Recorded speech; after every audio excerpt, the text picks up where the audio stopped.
અને જ્યાં સુધી આ પુરુષોનું વચન ન મનાય ને ત્યાં સુધી એ પુરુષોનો રાજીપો મળતો નથી. વચનમાં વિશ્વાસ નથી આપણને. આપણને એમ કહે ને, કોઈકને કહે ને કે ભાઈ તમારે ધંધો કરવો છે, તો આપણે ફોન કરીએ છીએ કે સ્વામી આ ધંધો કરું કે ના કરું.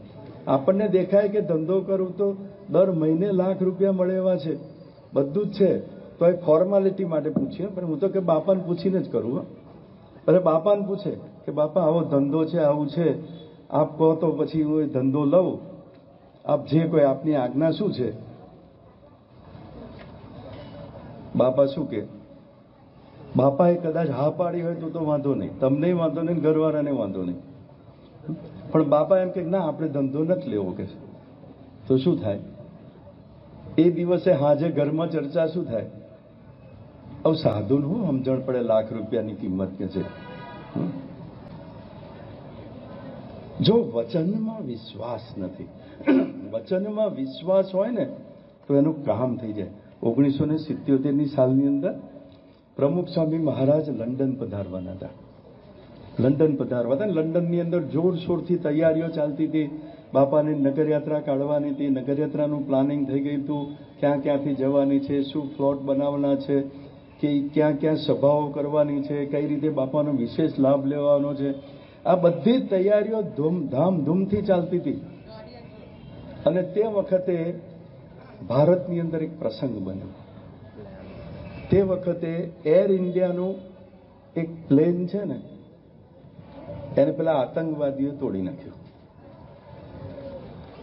અને બાપાની ટિકિટ પણ શેમાં બુક થઈ હતી? એર ઇન્ડિયામાં જ બુક થઈ હતી ભાઈ. અને પેલા ત્રાસવાદીઓએ એવું જાહેર કર્યું હતું કે હવે પછીનું ગમે તે એર ઇન્ડિયાનું પ્લેન હશે ને, એ ગમે તે એને તોડી નાખીશું.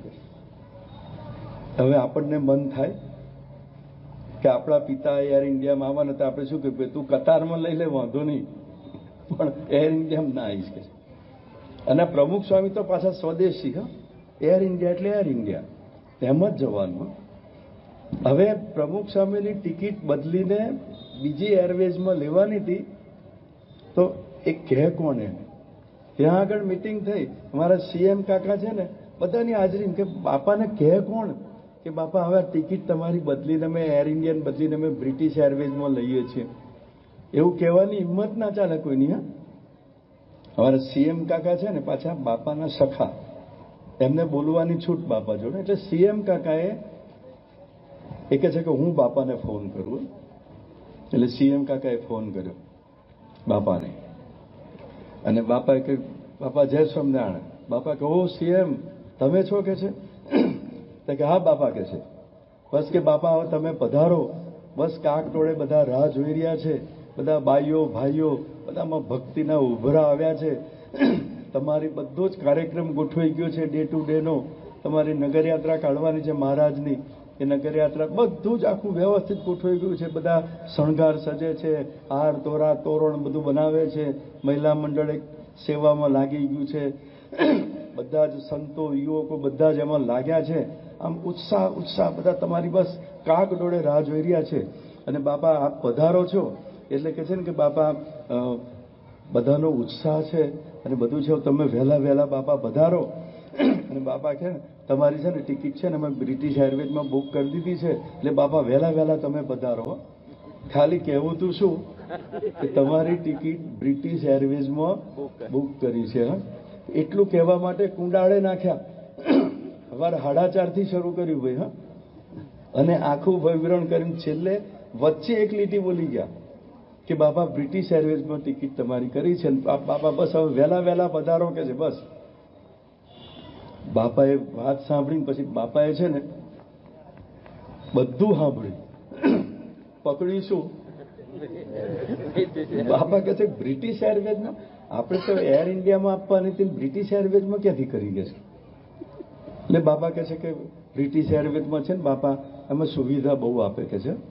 એ કહે છે બેઠવાની એની સીટો સારી હોય, તમે બેસો ને એટલે 8 કલાકની મુસાફરી દરમિયાન 2 વાર સરસ, એકવાર સૂકો મેવો નાન તેન બધું આપે, એકવાર ભોજન આપે, બધું આપે.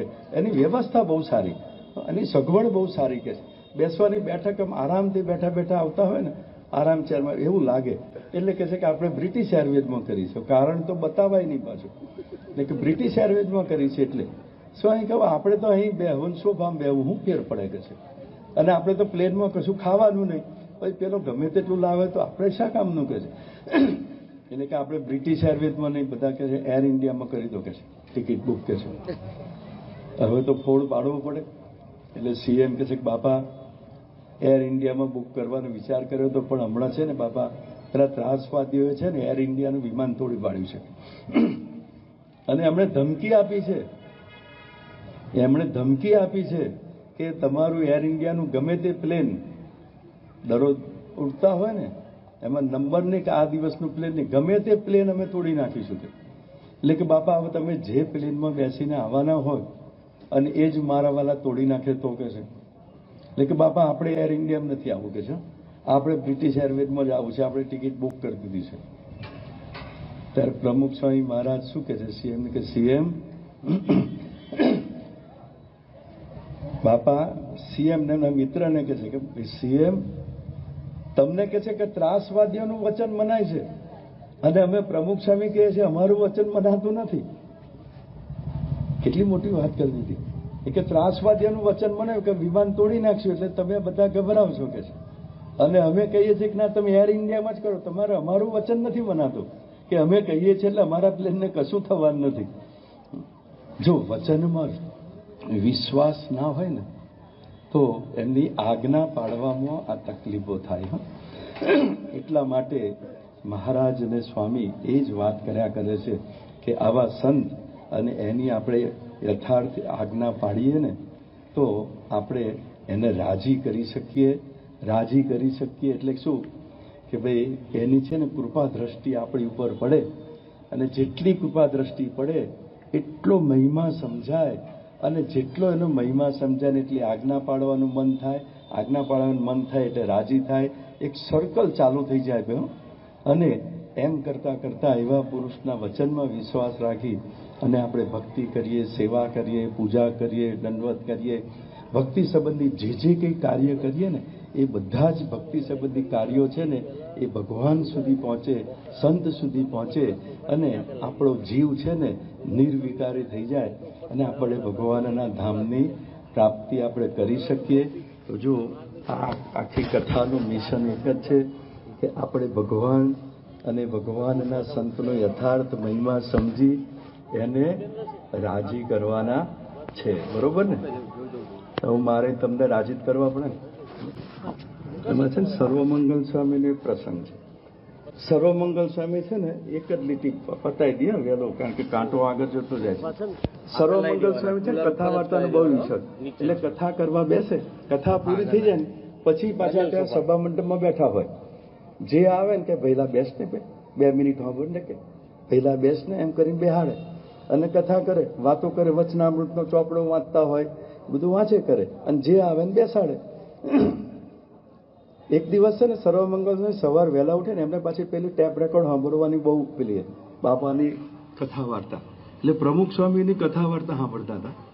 અને કથા વાર્તામાં એવું આવ્યું કે જે હરિસંતો હોય ને એમણે છે ને કે હરિભક્તોને સાચવવા.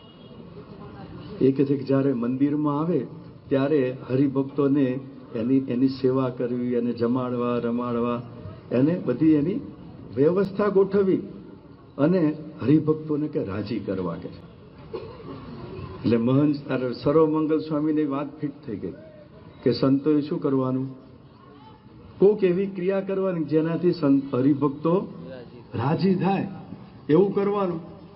તો બીજે દિવસ કથા વાંચવા બેઠા હતા, કથા વાંચતા હતા અને હરિભક્તો આવે, બે બેસે, બે જાય, આવે જાય ચાલતું હતું. એક વડીલ હરિભગત આવ્યા, એટલે સર્વમંગલ સ્વામી કે ભેલા બેસો ને કથા સાંભળવા, કે 2 મિનિટ થોડું સાંભળતા જાઓ. પેલા ભાઈ બેઠા કથા સાંભળવા બેઠા ને પછી પાછા સર્વમંગલ સ્વામી પેલો વિચાર આવી ગયો કે પ્રમુખ સ્વામી મહારાજ એમણે એવું કહ્યું બધા હરિભક્તોને રાજી રાખવા કે છે, હરિભક્તોને રાજી રાખવા. એટલે સર્વમંગલ સ્વામી પેલા મોટા હરિભગત હતા, એટલે સર્વમંગલ સ્વામીએ તરત પેલાને પૂછ્યું કે પ્રમુખ સ્વામી એવું કહેવું છે કે સંતોએ હરિભક્તોને રાજી રાખવા, તો કે હું શું કરું તમે રાજી થાવ કે છે, કે હું શું કરું તમે રાજી થાવ. તા પેલા હરિભક્ત છે ને ઉભા થતા થતા શું બોલ્યા કે સ્વામી એવું કથા બંધ કરો ને તો અમે રાજી જ છીએ કે છે. શ્રી સ્વામિનારાયણ ભગવાનની જય. સ્વામીએ ખૂબ જ સુંદર કથામૃતનો લાભ આપ્યો.